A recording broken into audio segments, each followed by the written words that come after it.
You married him." Those words fell from my mother's mouth and hit the sitting room like a stone. The pot on the stove was boiling over, but nobody moved.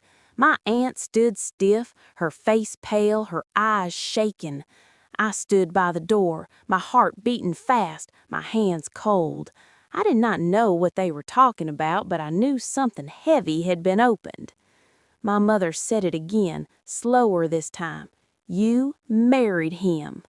My aunt's lips opened, but no sound came out. That was the moment I knew our house would never be the same again. It all started weeks before that day, with a wrapper. In our house, wrappers were everywhere. Old ones with faded flowers, new ones with bright colors. My mother wore wrappers to cook, to wash, to go to church, to attend weddings. But there was one wrapper she never wore. She kept it inside her wooden box, under her clothes, folded tight like it was hiding from air. It was not old. It was clean. It was soft. It looked richer than the others. Even when money was hard and her wrappers were thin from washing, that one stayed untouched. As a child, I noticed it. Children notice things adults think we do not see. One afternoon, I was helping my mother clean her room. I opened the wooden box and saw the wrapper again. I lifted it and felt how smooth it was. "Mama, why do you not wear this one?" I asked. My mother did not turn. She kept arranging her clothes. "It was bought for a journey that did not happen," she said. She took it from me, folded it again, and put it back. That was all. I did not ask again, but the wrapper stayed in my mind. 2 weeks later, my aunt came back from abroad without telling anyone. Auntie Ngozi, my mother's younger sister. From the moment she entered the house, everything changed. My mother stopped smiling. Her shoulders became hard. She talked less. They sat together but did not really look at each other. That evening, I was passing the sitting room when I heard their voices. They were not shouting. That made it worse. "You let me wait," my mother said. "I waited because you told me to," my aunt replied. "And when he stopped calling me, you did not tell me he started calling me instead." Silence followed, thick silence. I stood by the door, my chest tight. I did not understand everything, but I knew they were talking about a man. Then my mother said it. "You married him." My aunt broke down and started crying. I stepped inside without knowing I was moving. "Mama, what are you talking about?" I asked. My mother looked at me like she was seeing me for the first time. She sat down slowly. "You," she said, "you were the pregnancy." That was the day my life shifted, even though I did not fully understand it yet. I looked at my mother's face and saw years of pain sitting there quietly. That wrapper in the box was no longer just cloth. It was a secret waiting to break. That night, sleep did not come to me.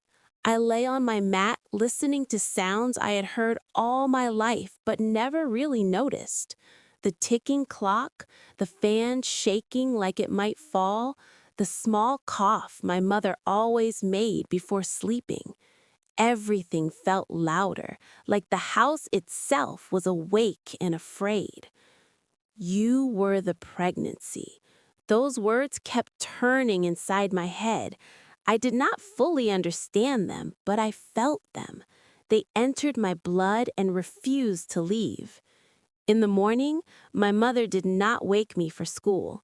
That alone told me something was wrong. She usually shook me gently and said, "Amara, wake up, you will be late." That day, she let me sleep until the sun was high. When I finally came out, the house was quiet. Too quiet. My aunt was sitting in the sitting room, her eyes red and swollen. My mother was in the kitchen, staring into a pot that was not on fire. Nobody talked. I washed my face and sat down. My chest felt heavy, like I was carrying something I did not pack myself. Later that day, my father came back from work early. the man I had always called Daddy. He greeted everyone and noticed the silence. He looked at my mother. She nodded once. That was all. They went into the bedroom and closed the door. I wanted to press my ear to the wall like small children do, but fear held me back. Something big was happening, something older than me. When they came out, my father's eyes were soft, too soft. He sat me down beside him. Amara, he said, no matter what you hear, know that you are my child. My heart started beating fast. I nodded even though my throat was dry. That evening, my mother finally spoke to me. She told me to sit with her on the bed. She did not shout. She did not cry. That scared me more than tears. She told me about a time before me, when she was young and in love, when she believed promises easily.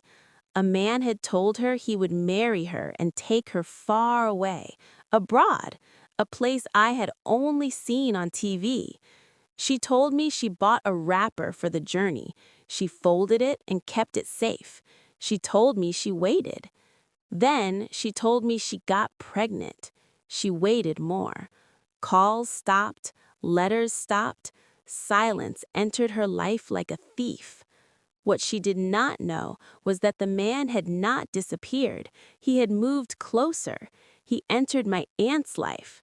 My aunt knew everything. She knew about the love. She knew about the pregnancy. She kept quiet. By the time the truth came out, the man was already married to my aunt and already gone abroad. My mother stayed back with a growing belly and a broken heart. As she spoke, my body felt strange. I touched my arms, my legs, my face. Was this where the story lived? Inside me? So Daddy is not my real father? I asked quietly. My mother shook her head. He is your real father in every way that matters, she said. That night, I cried into my pillow, not because I felt unwanted, but because I realized my life started from silence and pain. The wrapper in the box was not just cloth. It was the day my mother's waiting turned into survival, and I was born inside that waiting. The next morning, I watched my father tie his shoelace, and I felt like I was seeing him for the first time. He sat on the edge of the bed, bending slowly, his back a little stiff like always. This was the same man who taught me how to ride a bicycle, holding the seat until I shouted that he should leave it. The same man who shared his meat with me when food was small. The same man who stood outside my school gate every closing day, waiting. Yet my mind kept asking a question it was afraid to say. Why did he stay? He noticed me staring and smiled. "Why are you looking at me like that?" he asked. I did not answer. My mouth felt locked. That day, I followed him around the house like a small child. When he washed his car, I sat close. When he read newspaper, I leaned against the wall.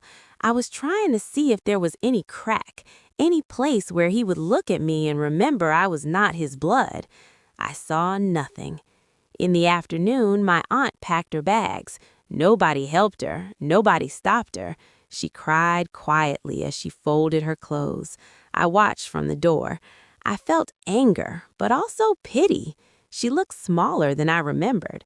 Before she left, she tried to touch my hand. I pulled away. She whispered my name. I did not answer. When she walked out, the house breathed again, but the air was still heavy. That evening, my father called me to sit with him outside. The sky was orange, birds were settling on wires. He did not rush his words. He told me about the day he met my mother. She was pregnant and afraid. People were already talking. Some told him not to marry her. They said the child would never respect him. He married her anyway. He said he did not do it out of pity. He did it because he loved her.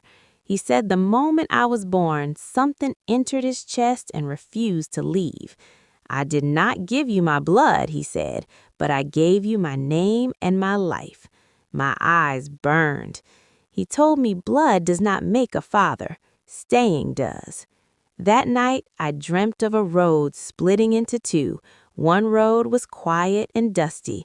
The other was bright but far. I was standing in the middle, holding a wrapper. When I woke up, I felt stronger and weaker at the same time. The next few days were hard. Neighbors noticed my aunt was gone. They noticed the silence. They noticed my mother sitting alone more. One woman asked me if everything was fine. I said yes, but inside me, things were moving. I started to remember small moments, times my father defended me, times he chose me, times he kept quiet when others talked. I realized he had been choosing me every day without telling me. The secret did not break him. It showed me who he truly was. And for the first time, I understood that love is not always loud. Sometimes it stays.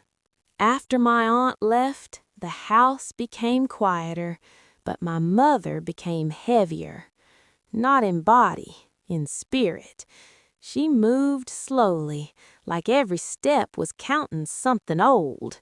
She cooked, cleaned, went to church, greeted neighbors, but her eyes were always far. Sometimes I would catch her staring at the wooden box where she kept her wrappers, like it was calling her name. One afternoon, I followed her into the room. She opened the box and brought out the wrapper, the one. She spread it on the bed. For the first time, I saw it fully. It was blue with small gold patterns. It looked like hope folded into cloth. She sat down and touched it gently. "I bought this when I believed my life was about to change," she said. She told me how she imagined herself wearing it to the airport, how she imagined people looking at her with envy, how she imagined coming back one day to show everyone she made it. Instead, she wore old wrappers and hid this one like shame. She told me about the day she found out my aunt had married the man, how she felt her chest break quietly, how she decided to stop waiting.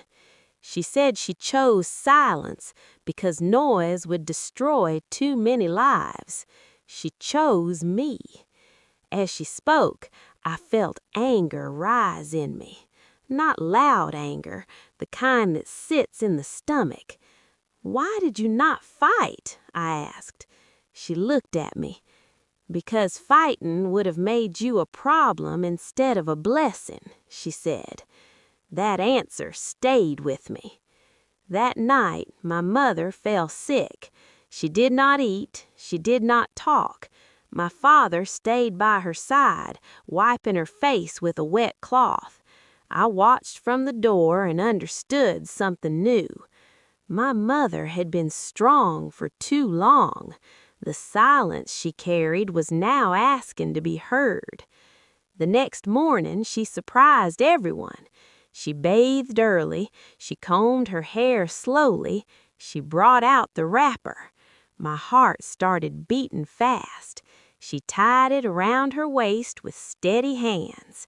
She did not wear it to go out. She did not wear it for visitors. She wore it to sit in the backyard under the mango tree. She called me to sit beside her. "People think cloth is just cloth," she said, "but some cloth carry years." She told me she was done hiding, done folding pain and pushing it under other things. She said wearing the wrapper did not change the past, but it changed how she stood inside it. I rested my head on her shoulder. I felt her breathing. It was lighter. For the first time, I saw my mother not as a woman who lost something, but as a woman who survived something. The wrapper was no longer a reminder of betrayal. It became a reminder of endurance. And as the sun moved slowly, I felt something healing in both of us. The day after my mother wore the wrapper, something shifted inside the house. It was not loud, Nothing big happened, but peace started entering small corners. My mother folded the wrapper and placed it back in the box, not at the bottom this time. It rested on top of the other clothes, like it no longer needed to hide. I watched her do it and felt proud without knowing why. That morning, I went out to sweep the compound. Neighbors greeted me like always. Some smiled, some watched me closely like they were trying to read news on my face. I held my head up.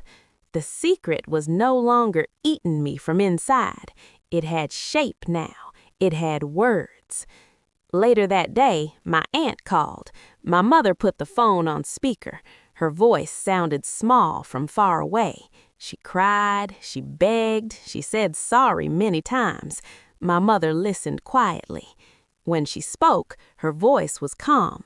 She said forgiveness does not mean forgetting. She said healing does not come from shouting. She said she had already paid the price with years of silence. She ended the call gently. After that, she cooked my favorite food. We ate together as a family. My father talked more than usual. He laughed. I laughed too. It felt like air returning after holding breath for too long. In the evening, my father walked with me to the roadside. He told me people may talk. He told me some truths travel faster than kindness. He told me to stand straight. He said my story did not start from betrayal. It continued with love. That night, I sat alone and thought about the man who made promises and ran away. I thought about the road my mother did not travel. I thought about how close my life came to being broken before it even started. I realized something important. If that journey had happened, I would not be here. If my mother had left, I would not know this father. I would not know this home. I would not know this strength. The wrapper was not worn for travel. It was worn for survival. Days turned into weeks. Life continued. School resumed. Laughter returned. My mother smiled more. One evening, I sat with her again under the mango tree. She told me some journeys do not take people far away. They bring them closer to themselves. I looked at her and understood. My life did not come from mistake. It came from choice. Choice to stay. Choice to love. Choice to protect. The wrapper would always be there, folded carefully. Not as pain, but as proof that even when life refuses to take you abroad, it can still bring you home.